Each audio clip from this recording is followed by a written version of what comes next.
पती पत्नीची कोणतीही केस झाली की ती केस मिडिएशनला पाठवण्याचा एक नियम बनत चाललेला आहे.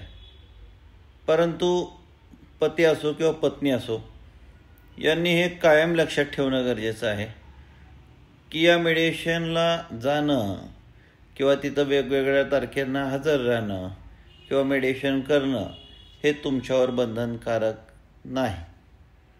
ठीक आहे, कोर्टासमोर बॅड इमेज होऊ नये म्हणून एकदा मिडिएशनला जाणं ठीक आहे. परंतु तिथून जर तुम्हाला 1 करोडची ऑफर आली असेल आणि तुम्ही 5 लाखाची ऑफर देताय तर अशा पुढच्या मिडिएशनला जाण्याची गरज नाही.